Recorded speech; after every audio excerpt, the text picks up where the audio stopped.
Thanks, Gina, and thank you very much for the opportunity to talk today and to participate in this very wonderful discussion. And Cedric had mentioned earlier about respect and coming to the river with respect and wanting to take responsibility. And I guess along with that, I think it's always nice to be humble and to be humbled by the river. I'm certainly very humbled to have listened to all of the speakers today, to Bev and to Cedric and Ezra, Horst and Niels, Colma, and Joe, and everyone else. So it's a great idea, and the river really is river's a really wonderful thing. But as Gina said, we'll be talking about another community which lives within the river. There are about 20 mines out there, sort of adults, and the number of calves varies. But there's a very small number of dolphins that actually live and are resident within the river. And my objective today is to just talk about dolphins as an emotional lens for our experience of the river. And you'll see some of this will touch on things that Horst brought up, that Joe brought up. And I'm very thankful for Joe, for I had never considered jellyfish in that way. And it's actually a wonderful addition to be thinking about that. And certainly the other speakers brought up some things today. And I should also recognize Dr. Sue Graham-Taylor for her phenomenal work in the history of the Swan River, and she's really done some great work. And Sue's work has determined that dolphins were actually resident within the river, within the estuary, before the C.Y. O'Connor removed the bar, and also that they appear to may have been present at higher abundances than they are today. And Sue's come up with some interesting records from the early 1900s where dolphins were seen as competitors for fish. So there were calls for a dolphin bounty and even ads for, I think, dolphin skin boots, which were found. So you can see that within the course of a century, how much our attitudes towards dolphins have changed, and then likewise how much our attitudes to the river have changed. And nowadays with modern technology, someone just yesterday sent me a YouTube clip of dolphins feeding along the foreshore in East Fremantle. The dolphins were actually chasing fish, and this mullet jumped up onto the sidewalk literally at someone's feet. And you can go and watch the YouTube clip. There's another great YouTube clip with the WA Water Police where they rescued the calf that was entangled back in June of this year. And it's really great footage to watch. But this gets to the point that, we think we have all these technologies these days to connect us to the river and to connect us to one another, but at the same time we do have that fundamental disconnect. We can communicate it instantaneously, real time, but at the same time, does that actually get us any closer to the sort of compassion or empathy with the river? So we get those sort of feelings of emotion and elation, certainly the people looking and seeing dolphins from the shore, and we have sadness as well. So this is Lewin. She's an adult female. She died on actually October 23, 2009, so almost 3 years ago to the day. She was one of the 6 dolphins that died in the Swan River back then. This is Whalen Bay, just out from Applecross. We were actually there when she died. Water Police, she had these severe ulcerative lesions. She was very debilitated, so Water Police had got the report. They stayed with her, and we actually met with them, and she ended up stranding and dying about 15 minutes after we got there. And it's a very strange experience to be near an animal which has lived for so many years and is such a large, complex creature, and to actually see it breathe its last breath. And I guess out of that there was a lot of sadness and a sort of determination that something good should come of that, and to work for a better thing. And that's why Ezra's talk was so encouraging in the idea of a living bridge, and that out of sorrow and grief can actually become a determination to make the river a better place. And I guess my point, one of the things I'd like to communicate today, is that dolphins are sentient and emotional beings. And we think sometimes that emotions are something that are unique to humans. And in fact, although the dolphins actually have something like a giant hedgehog brain, because they're evolutionary, very different pathways, but they share the same neural substrates. And like us, they think in complex ways. They experience emotions like we do. And they live long and complex lives within the river system. So one of the wonderful things of getting to know these dolphins as individuals is you can recognize that the genealogies, the histories, and who's there with who and what they're doing. And now, with about 10 years plus of research in the Swan and Canning rivers, we're beginning to track the sort of family histories of these animals. And that's just a wonderful feeling of belonging to that broader community that inhabits the river. So this is a mother and a calf pair. This female is actually Shimmer. She's actually from Coburn Sound, but she's been known to us since, actually, a colleague of mine since the early 1990s. And this is a calf. So the mother and the calf will stay together for about 3 to 5 years. The bond between a mother and a calf is incredibly strong, so strong that actually when a calf dies, the mother will often push the carcass around for several days afterwards. So it's just, you can sense the mourning, that emotion of grief. Recently there was the calf Gizmo that was entangled that I mentioned earlier that water police had freed.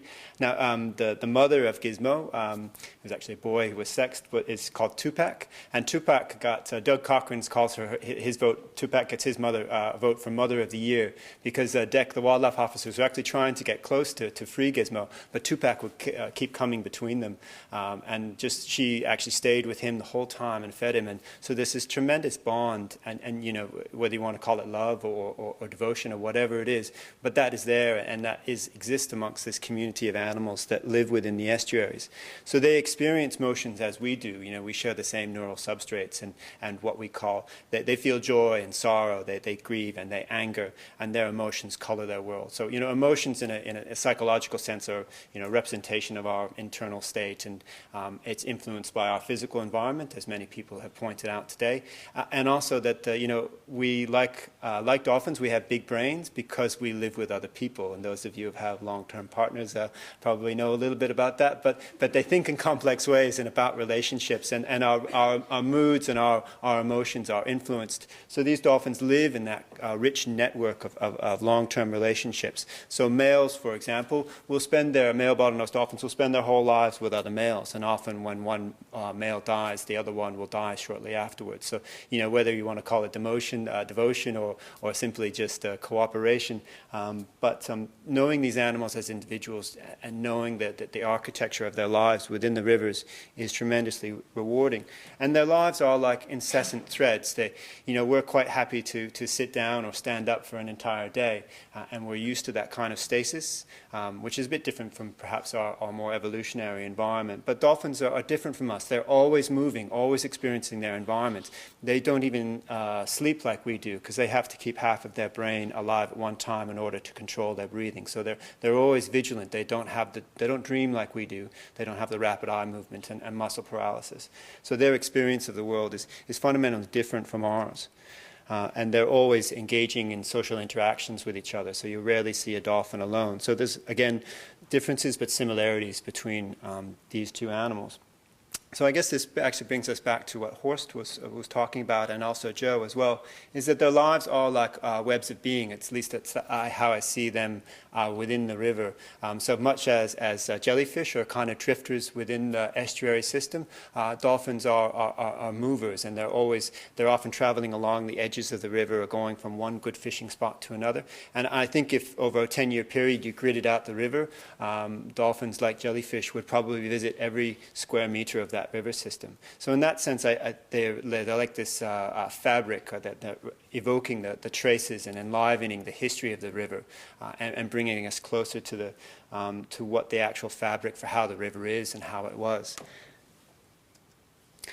And again, they're a very visual creature, and you know, they have no facial. For us, our emotion is so often in our faces, and they have that frozen. You know, though it looks like they're smiling, it's just because they don't have the facial muscles to express emotion. But emotions for them are expressed in different ways: in body posture, in their vocalizations, in their actual physical interactions. So I mean, it's something to consider, these other minds that exist there and how they manage to communicate sophisticated ideas and to experience sophisticated emotions and to recognize the minds of other dolphins in that way. I think really opens people's ways to seeing the rivers in a different way. So I guess if you can learn to read their lives and try to feel as they do, the river presents itself it really enlivens the river. You can see them tracing the architecture, both in a biological sense. So they're visiting all the different habitats. They're interacting with prey species, and they're going into seagrass meadows, and they're going along the reef areas of the river. So there's that physical interaction that they have with the other flora and fauna of the river. And then also probably a bit too poetic here, but in the cold history of sand and stone. And I think in this sense they are like lines through time, and they can take us back into the history of the estuary. And you know, in its foreshores and the areas of stone and things like that. And I guess that's how I like to often think about it if they do happen to be on the water, is that they're actually rewriting the history. So they bring us into the past and also will take us into the future and the future we're going to have with rising sea levels and declining rainfall. And they sort of make the estuary real to me and to understand what's going on in a really sort of spiritual sense. These are two males. Very often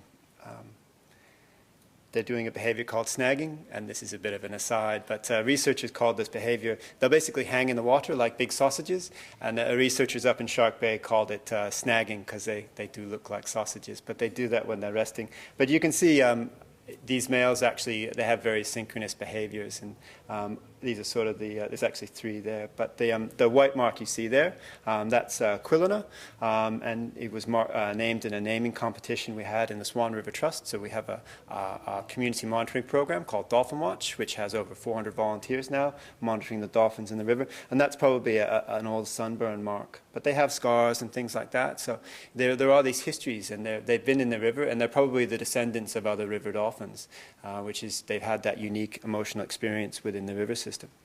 So I guess that the dolphins are a different way of thinking, and I should apologize, Colma, I should put in the swan and canning, and it should be in the Durbar jargon as well, so I probably have to change that. But I guess in the sense that dolphins are a way of thinking about these other minds in the water, these other emotions that they're experiencing, which are different but the same as ours, and to think about this idea of belonging or dwelling and being this connectedness to the other animals and other beings in the river. So, thank you.